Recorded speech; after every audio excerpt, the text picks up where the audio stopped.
إن الحمد لله نحمده ونستعينه ونستغفره ونعوذ بالله من شرور أنفسنا ومن سيئات أعمالنا من يهد الله فلا مضل له ومن يضلل فلا هادي له وأشهد أن لا إله إلا الله وحده لا شريك له وأشهد أن محمدا عبده ورسوله يا أيها الذين آمنوا اتقوا الله حق تقاته ولا تموتن إلا وأنتم مسلمون أما بعد فإن أصدق الحديث كتاب الله وخير الهدي هدي محمد صلى الله عليه وسلم وشر الأمور محدثاتها فإن كل محدثة بدعة وكل بدعة ضلالة وكل ضلالة في النار نعوذ بالله من النار ومن غضب النار.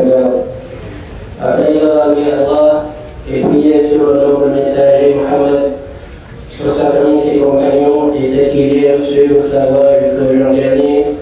Je m'enjoins ainsi qu'à vous de craindre Allah en secret et en public, car la crainte d'Allah est la clé qui mène au paradis. Après cela, chers fidèles, sachez que notre sermon d'aujourd'hui va tourner autour de notre croyance à propos de l'Isa de Mariam, Jésus, fils de Marie, et quelle est notre différence, la différence de cette croyance que nous avons, nous musulmans, avec ce qui s'appelle les chrétiens. Sachez que, chers fidèles, pour nous musulmans, croire en Jésus fait partie intégrante de notre foi. Nous sommes la seule religion en dehors du christianisme qui considère la croyance en Jésus comme une partie intégrante de sa foi. Le prophète sallallahu alayhi wa sallam a dit en effet, quiconque témoigne qu'il n'y a de Dieu qu'Allah et que je suis le messager d'Allah et que Jésus est l'esprit d'Allah et sa parole qu'il a jetée en Mariam, celui-là, il entrera au paradis. Nous croyons donc en Jésus comme étant un prophète d'Allah qui a eu une naissance miraculeuse. En plus de ça, nous croyons que sa maman, qui est Mariam, qui est Marie, est la femme la plus noble qui existait sur terre. Nous musulmans, nous considérons Mariam comme la meilleure femme qui ait jamais existé, comme la femme la plus bénie, la plus noble qui ait jamais existé sur terre.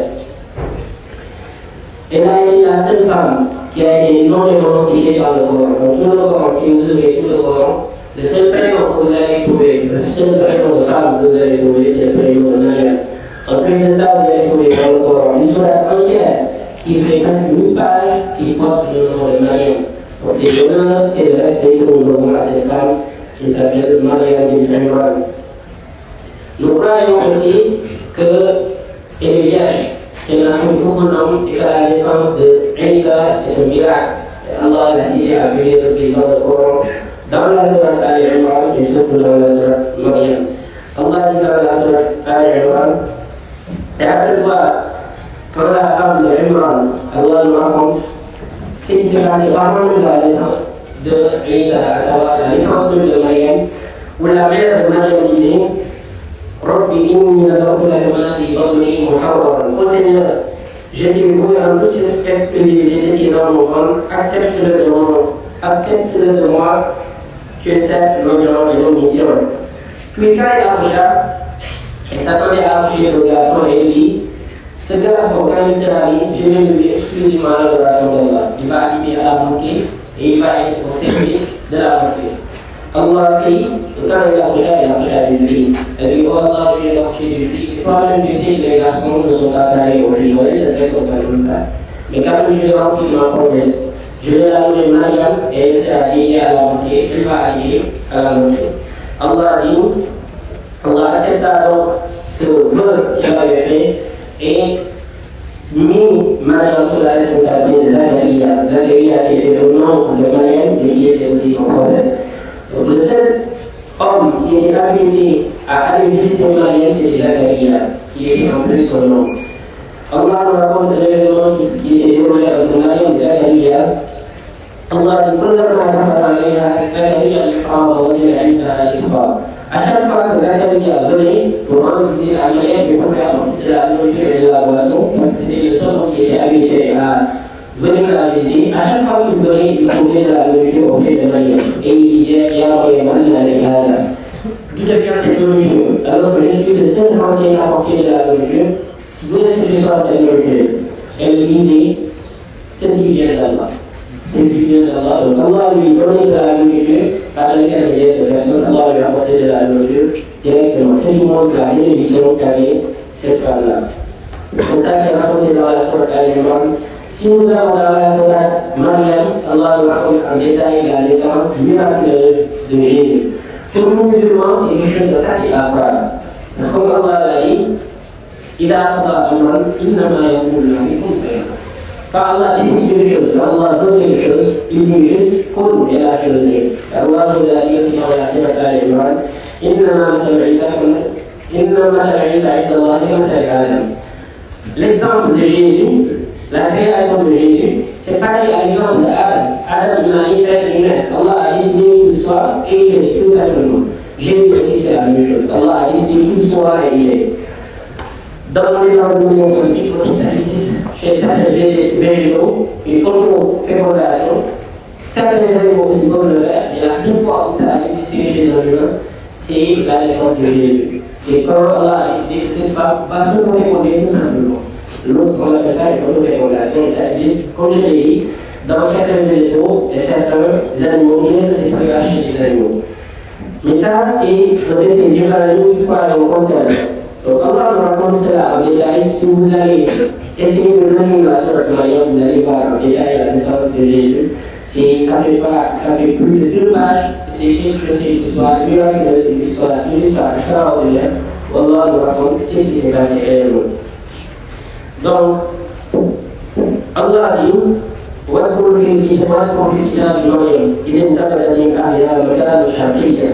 Lorsque Marie traversait le tirage de sa famille en Union Orient, elle mit entre elle et eux un voile et nous lui envoyâmes l'ange, qui est l'ange Jibril, qui se présenta à elle sous la forme d'un humain. Donc Jibril vint à Maryam sous la forme d'un humain. Qu'est-ce qu'elle a dit? Elle dit, je me réfugie auprès d'Allah contre toi, si tu es pieux, ne m'approche pas. Jibril lui dit, je ne suis qu'un messager venu pour te faire don de fils. Maryam répondit, comment aurais-je un enfant alors aucun homme ne m'a touché et je ne suis pas une prostituée? Jibril lui répondit, ainsi sera-t-il. Ainsi sera-t-il. Cela m'est facile, ton Seigneur a dit, cela m'est facile. Et nous ferons de lui aussi pour les gens qui nous importent de notre part et c'est une affaire déjà décidée. Donc Allah dit qu'il devrait dans l'enceinte, comme ça parce qu'Allah l'a décidé. Dans un autre verset, Allah dit, Jibril souffla en elle et elle tomba enceinte.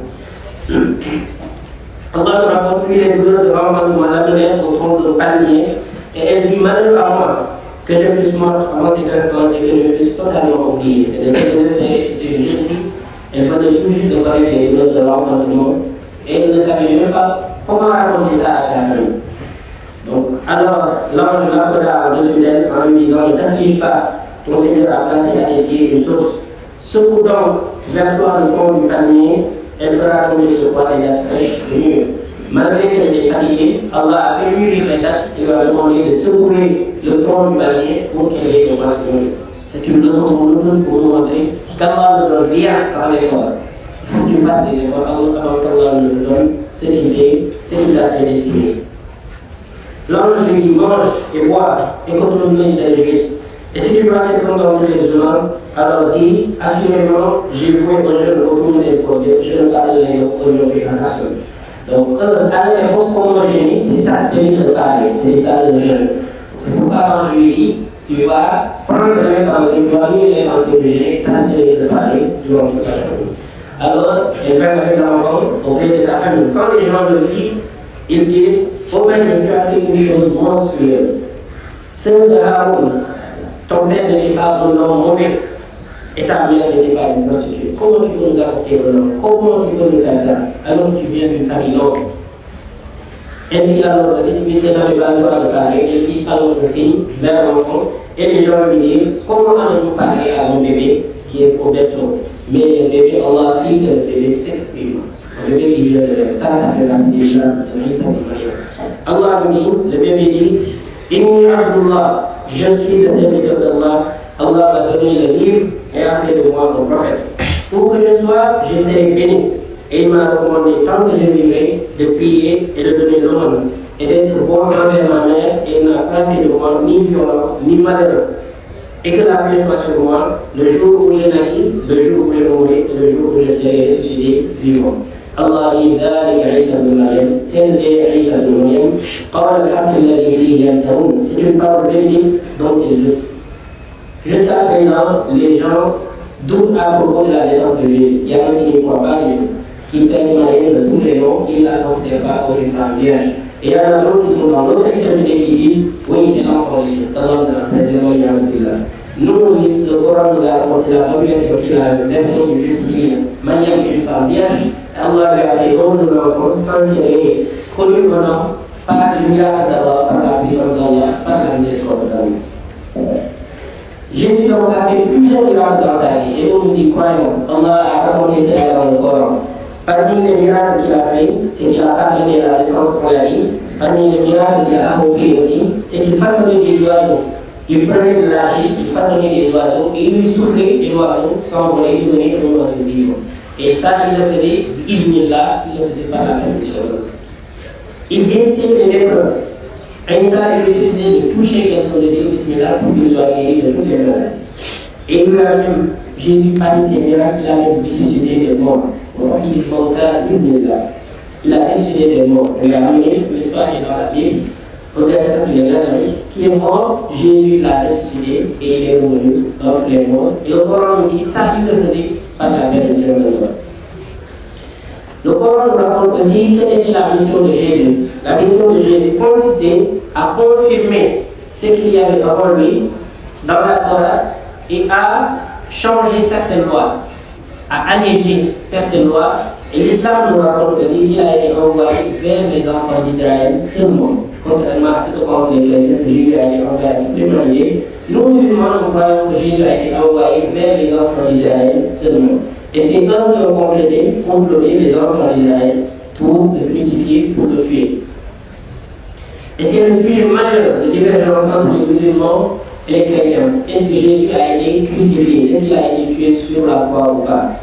Nous, musulmans, notre version qui nous a été racontée dans le Coran, c'est que les Juifs ont comploté contre Jésus. Ils n'ont pas cru en lui, ils n'ont pas cru en sa naissance, ils n'ont pas cru en sa mission, et ils l'ont dénoncé aux Romains, qui étaient à l'époque des païens, pour qu'ils le tuent.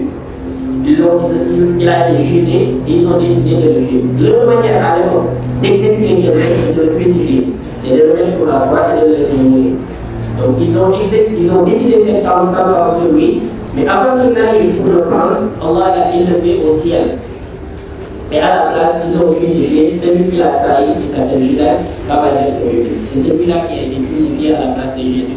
Mais Jésus, le prophète d'Allah, n'a pas été crucifié. Ça, Allah nous l'a dit dans la sourate An-Nisa. Allah dit وَمَا قَتَلُوهُ وَمَا صَلَبُوهُ وَلَكِنْ شُبِّهَ لَهُمْ. Ils ne l'ont ni tué, ils ne l'ont ni crucifié, mais c'était un faux semblant. Ceux qui ont discuté sur son sujet sont vraiment dans l'incertitude et n'en ont aucune connaissance certaine. وَمَا قَتَلُوهُ يَقِينًا. Allah dit, ils ne l'ont certainement pas tué. En vérité, ils ne l'ont pas tué. Donc ça, c'est la version islamique auquel vous croyez et qui est basée sur le Coran. Les savants disent qu'après être revenu pour le dire que je ne suis pas mort, je ne suis pas celui qui est mort sur la croix, continuez sur ma religion et attendez la venue d'un messager qui va venir après moi et qui va parachever la religion d'Allah, qui va parachever les religions, qui va parachever les prophètes, la prophétie. Et il s'appelle Ahmad. Le Coran nous dit qu'il a fait bonne annonce à ses apôtres que l'autre messager va venir qui portera le nom d'Ahmad. Ça, c'est la version coranique pour laquelle nous croyons les musulmans. Jésus a annoncé la bonne nouvelle qu'il y aura la venue de notre prophète après lui. Cette version est totalement différente de la version des chrétiens qui disent qu'il est mort sur la croix et qu'il est ressuscité quelques jours après et qu'il leur a annoncé la bonne nouvelle, c'est-à-dire le Saint-Esprit qui va demeurer avec eux. Mais il faut savoir, nous musulmans, que le christianisme moderne que nous connaissons aujourd'hui, qui croit que Jésus c'est le Fils de Dieu, c'est lui-même Dieu, qu'il a été crucifié, cette version est une version très moderne. Que le christianisme a connu beaucoup d'évolutions au fil des temps. Et ça, c'est important, surtout nous qui sommes dans ce milieu universitaire, de faire des recherches là-dessus, sur l'évolution des religions, comment les religions ont évolué depuis le début jusqu'à nos jours. La version contemporaine, moderne que nous avons du christianisme est très différente de ce qu'il y avait à l'époque.